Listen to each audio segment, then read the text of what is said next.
life as a tourism student from GNC Museum Edition.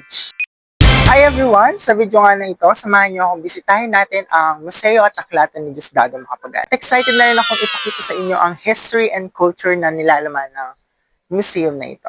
Tara!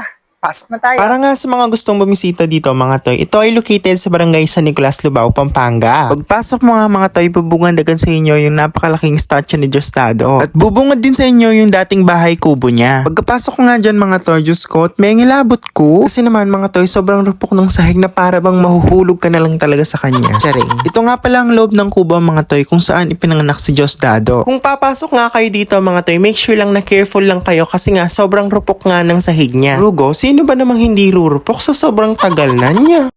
Sa oras nga na ito mga toy, papasok na ako kung saan nakalagay yung mga historical information or exhibits ni Diosdado Macapagal. Ang Museo at Aklatan ni Diosdado Macapagal, it showcase the life and legacy ng ika-9 na presidente ng Pilipinas. Makikita dito yung mga personal na alaala, historical documents, at isang library with resources tungkol sa kasaysayan ng Pilipinas na nagsisilbing educational sites and heritage center. Sa mga oras nga na yun mga toy, nakapasok na ako sa kwarto kung saan nakalagay yung mga artifacts at mga achievements ni Diosdado. Makikita mo nga dito mga toy yung mga paintings, pictures ni Diosdado. At makikita mo din dito yung family pictures niya. O nuko kabongga nawa. Charing. Nandito pa nga mga toy yung isang ulo ni Diosdado. Ulo ng rebulto hindi bang ulo. Charing. Nakita nga namin dito mga toy yung ballpen, yung badge at awards ni Diosdado. At nandito rin yung mga librong ginawa ni Diosdado nung siya ay president pa ng Pilipinas. Sobrang pasabog, super pasabog. Grabe, sobrang talino niya. Perfect.